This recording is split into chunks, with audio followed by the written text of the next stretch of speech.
But I was like, okay, whatever, stay the night like a dummy. So not feeling like, oh no, I'm finna still convince her to let me bust her down, even though she got a man. Like, I was to the baby's born.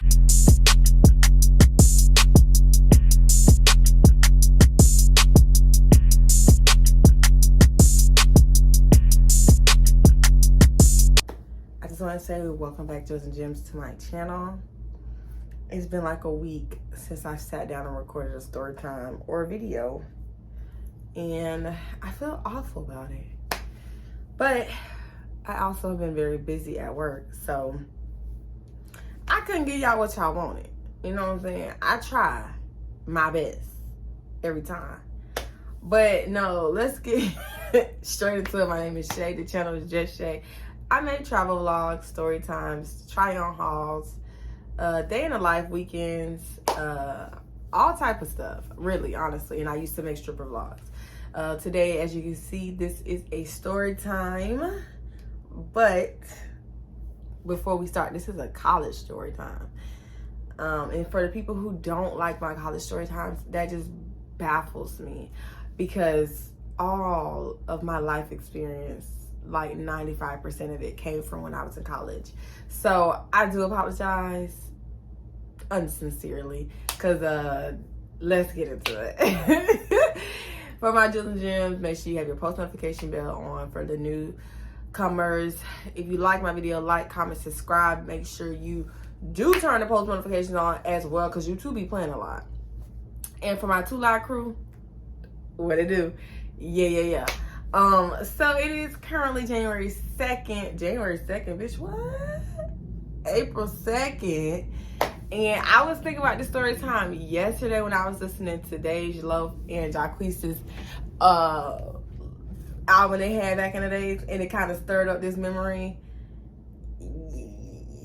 Let's get into it. So it was my first year of college. Now, mind you, I started college in August of 2016, yeah.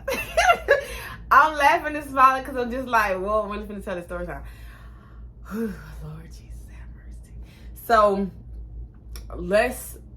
so y'all know that I joined a service organization, sorority, in the fall going into spring. So I was for 8 weeks, and I crossed spring of 17. So I am spring of 17 for that organization. And during that time, it was very, very, very rocky for me and my friends. So let me give you guys some context. So when I went to the interest meeting, they did tell us, hey, you guys, we are a joint organization with brothers and sisters. If you want to be a part of this sorority, you have to understand that they are going to be a part of this process as well, because, you know, when we were founded, we were, you know, they came and then they helped found us, whatever. So a lot of the process that you're going to go through, they will be incorporated. Now, will they be incorporated in the beginning, and will you meet them in the beginning? No. It will be more so towards the end, when you're about to cross the burning sands. They will be coming to more and more meetings and things of that nature.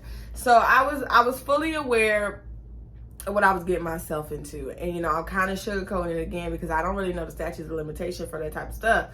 But to say the least, I knew I had a lot of rules I had to uphold. I couldn't, and just to give us a little bit of context, because I will one day tell my story, I couldn't go anywhere without my sorority sisters that were online with me. Mind you, it was only 2 of us, so perfect. You know, it was me and her, that's it. You know, so I couldn't be caught on campus without her unless I was in my class. So a lot of times we would orchestrate trying to get around the system and stuff like that. We couldn't wear their colors while we were going through the process. We couldn't be seen with boys on campus Monday through Saturday. Now, your only exemption day was the weekend.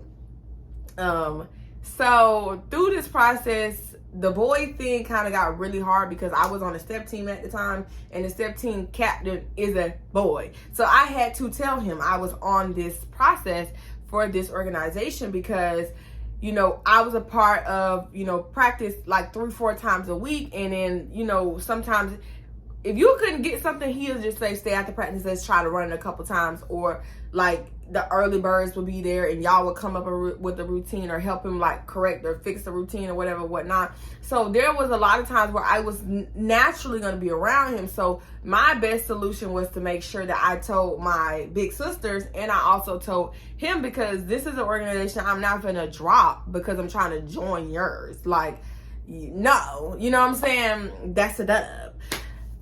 So he was fully aware. However, the gentleman in my life and my best friend at the time and my homegirls were not aware of what, or my roommate was not aware of what I was doing. Cause it's really, sorority fraternity life on HBCUs is very hush hush till you take that mask off, baby. Like, you can't be running your lips. Like, they will make your life a living hell if people find out that you online. You know what I'm saying? Like, that's not what it's supposed to give. It's supposed to give secret society. So when you come out, bitch, you come out at your probate like, oh my God, I didn't even know she was online. Like, that is crazy. So that's how they treated it, even though it was service. They treated it the same decorum and culture was given for the service organization, right? So me and my best friend became really, really strained because she didn't understand why I was only hanging out with this new girl. And I introduced them, but they just didn't click, you know what I'm saying? And we know why later, because my sorority sister was a fake ass bitch. So, you know, it was kind of hard keeping them, the two different friendship groups together, because she was so different from my core friend group. Like, my core friend group, we were just a little bit more humble, a little bit more like relatable. It was hard mixing them two together. And when we first got online together, we really didn't like each other. You know, so I dealt with her because you my back, I'm your front. But in the beginning, it was shaky waters because she was different. She was very different. So over time, my best friend just did not want to hang out with me when I was with her. And I couldn't tell her, I can't hang out with you without her. Because again, Monday through Sunday, I had to be with this girl around campus. Like, if I'm walking around campus, she needs to be around me, somewhere close to me, unless I am in class. So I couldn't, because I didn't want to tell them I was online. I just ended up drifting from my best friend, and I told myself she will understand when I come out, and then it will be resolved, which it was. You know, let's fast forward to that, but it was resolved. You know, but in the midst of losing my girl best friend, I ended up getting a guy best friend, and this is who this story time is about. So one day, it was a Sunday, which is our relaxed day, where we get until 5 p.m. to, there's no rules, you know what I'm saying? Like, you can wear the colors, you can hang out with dudes, you can go to party. Like, Sunday is your let's reset, pretend like a normal person again day. So one day I was chilling in the lobby of Robinson. If you don't know, I went to FLOMO. Yes, FMU in Miami Gardens, Florida. Yes, that is my alma mater. So I was in Robinson lobby chilling with me and my homegirl from my poetry group the president of the poetry group. And we was just chilling, whatever, and talking. And she was telling me how they was trying to have like a little water balloon fight a little bit later that day, whatever. I was like, okay, cool, whatever. I'm down. Let's do it. So me and her just chilling in the lobby, chit-chatting. And like 5-6 people come in. A few of them I actually did know. So they stopped. They started talking to me and the girl, whatever. And there was this guy who I had never seen and never met. And so she's doing introductions because she knows all of them. I only know like 2 or 3 of them. One being like this guy that was in choir, and another girl who she attempted to join the step team but ended up like dropping out and then joining the poetry group with me. I was very active in college, just like in high school. I was in a lot of different organizations in college. So I very much did poetry. So she's like, oh, by the way, this is Clydell, this is Samantha, this is, you know, Suey Lynn, and this is military. So I'm like, oh, nice to meet you, military. And she's like, yeah, military, he kind of quiet, but he really not, because he be the starter and everything. So I'm like, okay, interesting, nice to know. So he's like, oh, what's your name, whatever. So I tell him my name is Shaye, whatever, whatnot. And they like, okay, we gonna run to the store and get some more balloons. Military, you riding? He was like, nah, I'm not. I'm gonna stay right here with president of the poetry club, Shaye, and Shaye, whatever. So us three sitting in the lobby now, we chopping it up, y'all. We are chopping it up, having a good conversation. He's more so gearing the conversation towards me, but at the same time, it was a very flowy conversation between three people. But I started to peep, like, he's a really cool dude, like, and not in a like nasty way, like just like, oh wow, like for me to be here this many months, I didn't even know this type of person on this campus existed, because most of the guys on campus was, baby, they couldn't hold a conversation if the professor told them to. You know what I'm saying? It just didn't give that. So at the time, and mind you, this was before the whole me dating the dude that do the stanky leg. Like, this is my freshman year, so I'm coming in, I'm trying to date again, know people again, and most of the guys here are so like surface level. So it's just like, oh wow, this guy is super duper cool. So president of the poetry club, she's like, you guys, I gotta skedaddle. I'm running upstairs to my room, whatever. So me and him still stay talking. Next thing you know, it's like 3-4 hours later and nobody's came back. Not the people with the balloons and not the president. So we like, man, bump it, whatever. So we just walking around at this point. We go to the new buildings. We walk over to the new buildings and go in their lobby, because their lobby's actually a little bit nicer. I don't know what it look like now. You know, I ain't been there in like 4 years. Don't know. But we just walking around talking, just like me being a normal person again. It feels so refreshing to be normal for one day. So this is what kicked off me being his friend and us starting a friendship.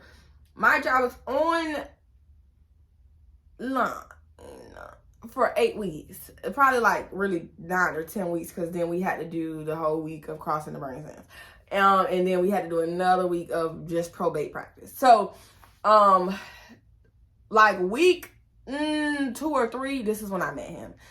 At this time, I was talking to this dude named Ruben, right, he was not a college, he was a grown man, and he stayed in Miami, right? So me and him was dealing with each other. We wasn't in a relationship or nothing serious, and yes, I did use a real name because whatever, you know, he's not gonna ever see this. So at the time, I was dealing with Ruben, and I would talk to him about my guy problems with him, and he was dating this girl that lived back home where he was from, and he was struggling in that relationship. So we kind of confided in each other a lot about our situationships with these people. And there'll be times where, you know, me and him would be hanging out and she would call and they would get into it. And he would like have like a little breakout moment where he would just be like, see what I'm talking about? Like, I'm trying to, you know, I'm here trying to get my education and be a good dude. So when I come back, me and her can really work on something and build something. But it's like, no matter what I do or what I say, she don't believe me. And I was telling him, no matter what I do or what I say, this guy don't take me serious. So it's just like, you're dealing with a dilemma of a woman who, you know, she just wants you there. And I'm dealing with a dilemma of, I want him to take me serious. So we joked about our partners a lot. Like, we really jonesed on them for real. So I just, you know, I don't know if we clicked over terrible relationships or we clicked over the fact that we was at the same school having to see each other almost every day. But like during the day, like during the week, he would still try to see me. So in the beginning, like week 1, I would like sneak to good, right? So another rule was you could not be caught on the sidewalk of the boys' dormitory at all. That meant the new buildings and good. So my little crazy self, because I didn't want to tell him I was online, I would deadass sneak over to see him, like stealthily. Like, I would walk all the way to the front. Mind you, I'm supposed to be with my line sister, but I can't put her in on this mission because I'm going to leave her hanging when I go and run in his room, because I'm going into his room so I don't get seen around campus walking and talking with him. So I'm going to his room to be away from all the eyes and ears. at this time, I had not met the brothers yet. So I didn't even know who the brothers were for me to watch out. And they didn't know who we were yet because they hadn't been introduced to us either. So at the time, it was a good plan. It was actually a great plan all the way to the end. So he would help me. He's like, why we gotta sneak you into good? One, you gotta see me to good because it's not a co-ed pod, like dormitory. But also because I can't be seen around campus with you Monday through Saturday. So he would help me sneak on into his room, and then we'd go in his room and we'd just chill, hang, and talk, whatever. Literally, chill, hang, and talk.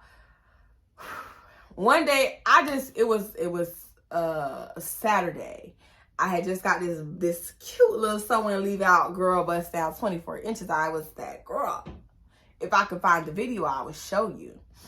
And this one I had just started ordering hair off of AliExpress because my best friend was helping me figure out how to order hair online. And I was real new to the whole thing. And so I had bought these badass 3 bundles. Like, they was thick. They was legit. Girl, they was the shit. So it was about time for me to wash them. So I had washed them and put them up in the towel because she told me, like, you know, you need to walk around and let them air dry a little bit before you hit it straight to the blow dryer to make sure you keep that volume, whatever. So I was walking around talking this late Saturday night. So I really wasn't worried because I didn't have set that night. And on top of that, like, Sunday was the next day. The likelihood of them being on campus to see me when I know they're probably out at a party was 0 to never gonna fucking happen. And it didn't happen. They were gone off campus.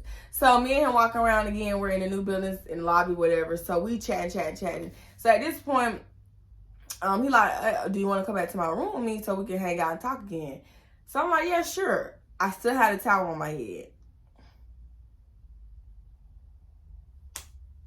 Go back to the room. Mind you, he stayed in Good. So if you're not familiar with Flomo in Robinson and Good's building, it's 4 people in one room. Normally, it's the max amount of people. So everybody has the same layout. Everybody gets like a little dresser like this for your clothes that's brown and you can't see through it. So a little, what is it called? Chester, whatever.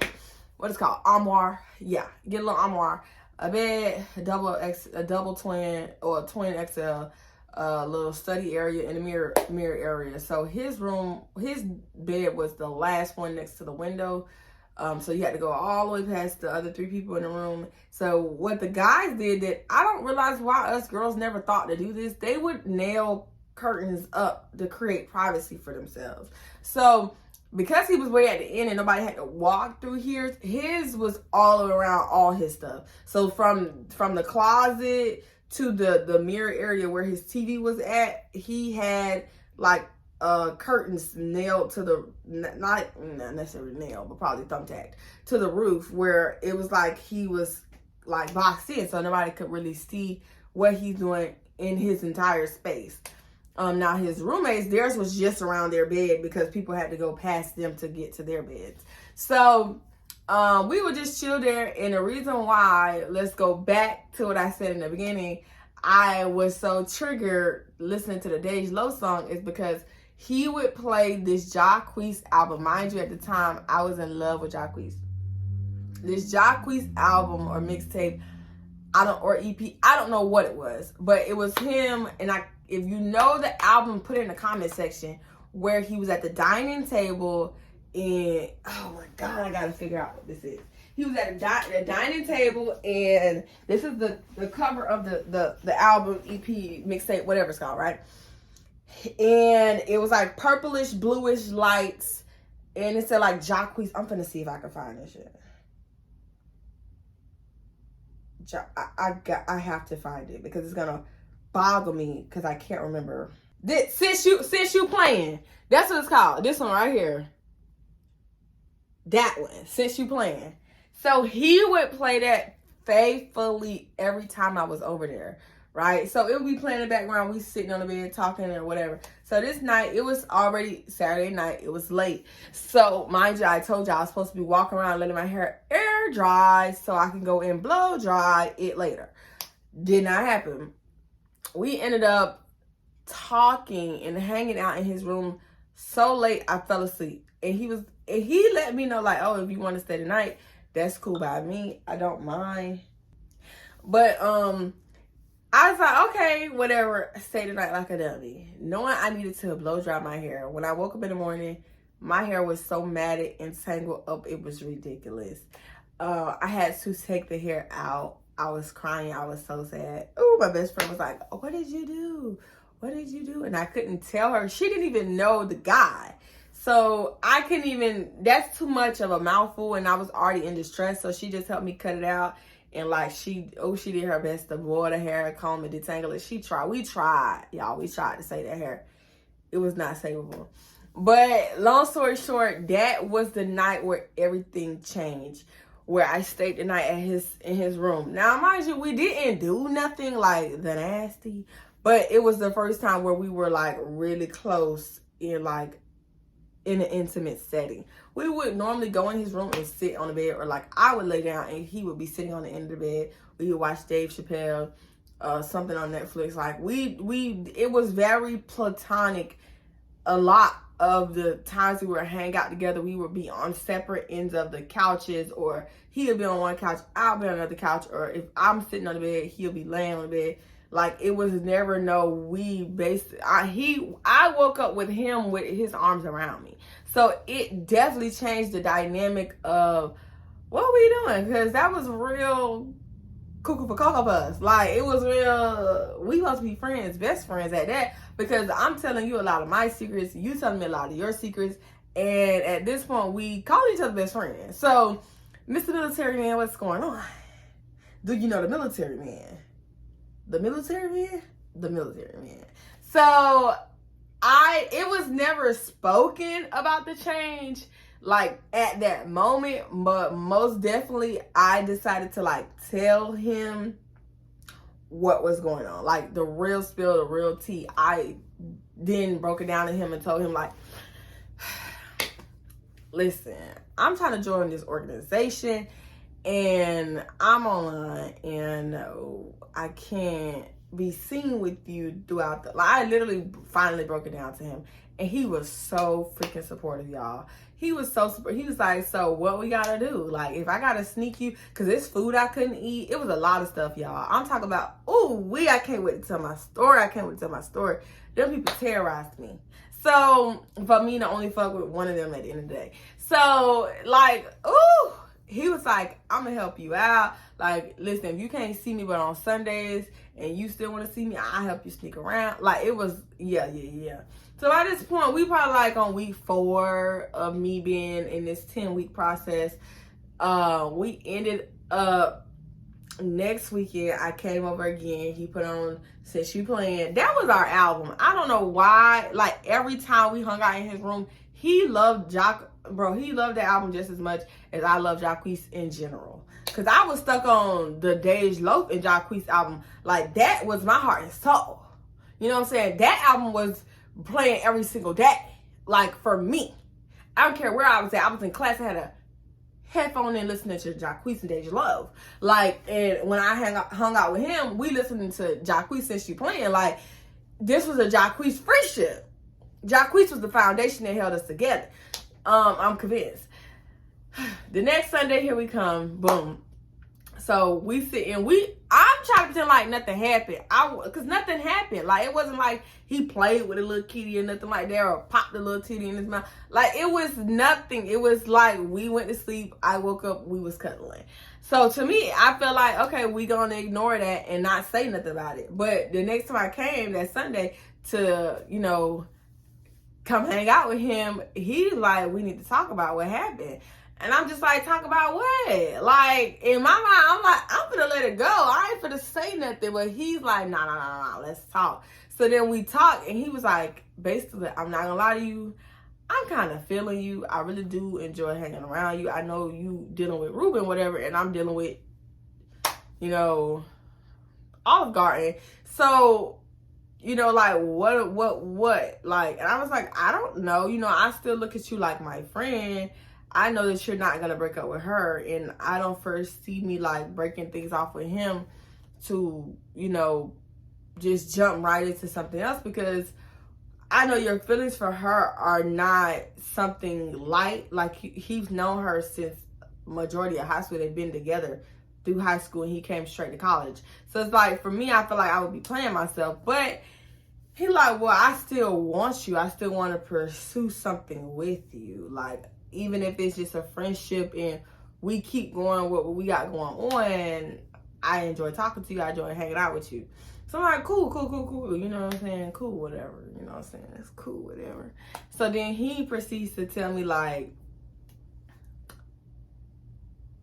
can I eat your Gucci? Can I eat your Gucci? And I'm like, huh? Come again? Can I eat your Gucci? And so I'm like, I just like a little baffled, a little bewildered, a little lethargic, because, you know, we went from a very serious conversation to, can I eat your Gucci? And I told him yes, because, come on. You know what I'm saying? You already had been bragging about you giving old girl that good mouth and being a muncher on her and the good little Peter Stacker Wacker that you been walking around and carrying that big old load in between your legs. So for me, it's like, okay, you did all this bragging and talking and walking. I don't mind seeing what the lip read is. So from that day on, we became sneaky links, y'all. We still very much was friends because we would still hang out outside of all the, you know, us sneaking around and stuff like that. But I ended up start coming over more and more. And whenever I didn't have to go to set, I most definitely was over there with him, right? To the point where the next door neighbors one day, we was booping in the middle of the day. And they came over like 20 minutes, 30 minutes later after they thought I had left. I was still there chilling in the bed. They was like, man, who in the room? He was like, just me. He was like, you was in the room like, because I'm listening to the whole conversation. So he was like, you was in the room like 20 minutes ago? He was like, yeah, bro, that was me. He was like, man, you was busting that bitch down. You had her. I'm talking about we was in the room listening. Like, I'm in the bed listening to them talk about listening to me, boom, boom, boom. Because mind you, again, I told y'all in so many story times, I have not been the quietest lover ever. You know what I'm saying? Like, maybe in the beginning, 16, 17, I was real quiet, you know what I'm saying? But when I hopped out that motherfucking porch with my booty shorts, I was to the baby's born, you know what I'm saying? And I be trying to hold it, but dudes have this ego boost when girls be, you know what I'm saying, screaming, hollering, gripping sheets and shit. That does something to their, you know what I'm saying, shaft area that just makes them feel like, you know. So, you know, I don't do it to make you feel, you know, I do it because that's how I feel for real.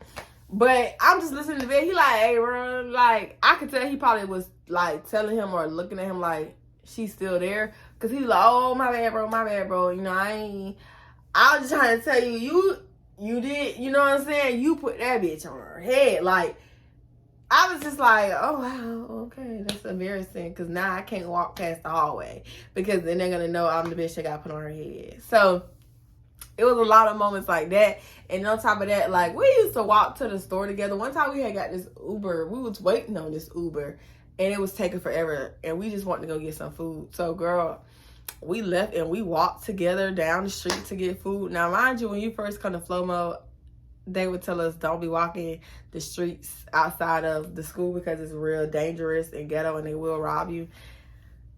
But we didn't care because we had each other. And that's all we needed in this world. Now, mind you, you guys, somewhere in between this situation, I don't know when or what exact week, I had a lot going on in college. My roster stayed full back in the day. So at the time, I was dealing with Ruben. And then I was dealing with Kingpin, and I was sneaky linking with my best friend military, right? I know it's a lot going on, but you got to think about it. Me and Kingpin, we hadn't did the bump it on bump yet. We didn't even bump it on bump until we got into actual relationship. But he was still on my roster. Like, we was talking, chatting on the phone, taking me out on dates. He was trying to very much woo me. But I was still trying to let go of Ruben because I thought me and Ruben was going to end up being something. Why did I think a 6'5" nigga was gonna take me serious? I don't know. But, you know, I did think that. And then when I realized, like, Ruben just be wanting to act like he defensive and protective of me, but he ain't finna pop off behind me, I cut Ruben off. And I got more and more serious with Kingpin because I knew that me in military was more of a fling type thing, and he was still gonna be around and be very much supportive of me getting into a real relationship, which he indeed was. And he was respectful of me being in a relationship when me and Kingpin did lock in. And all that, you know, popping in his mouth and eating me real good and busting me down stopped. It ceased to a halt, like, immediately. When I told him, like, I'm locked in with Kingpin. And he just went back to being my friend for real.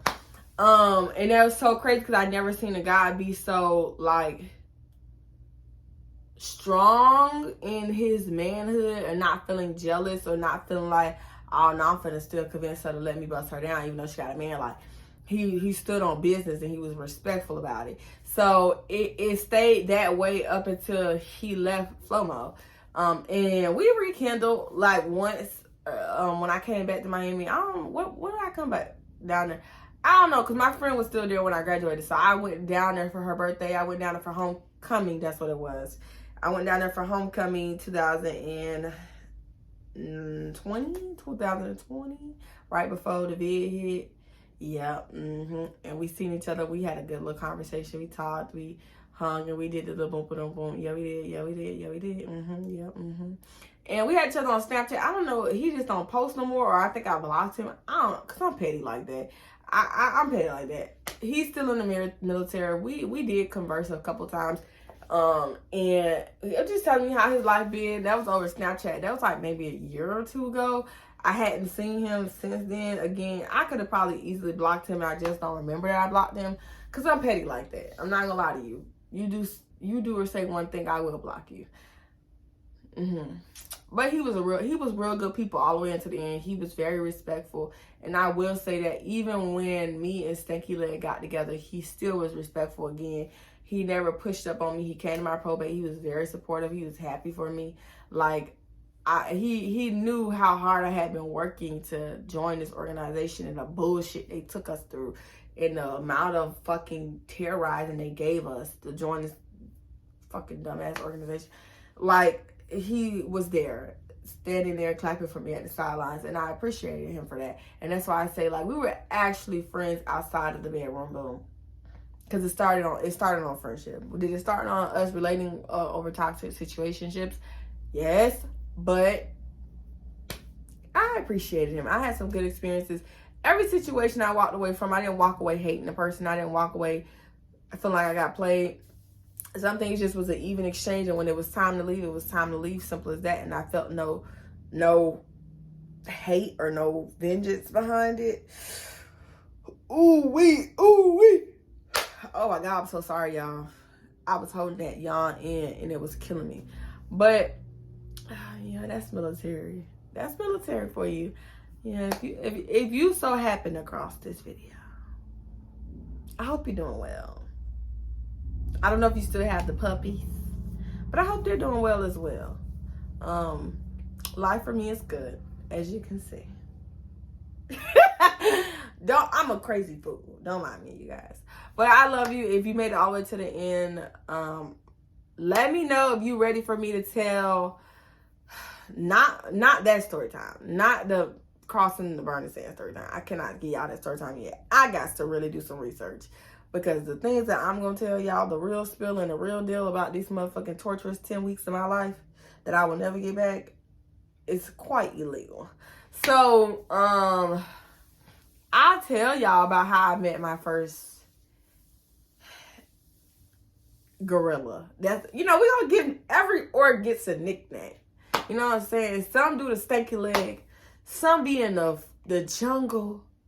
You know what I'm saying? Some of them is the biggest boss that you've seen thus far. We give them each a nickname.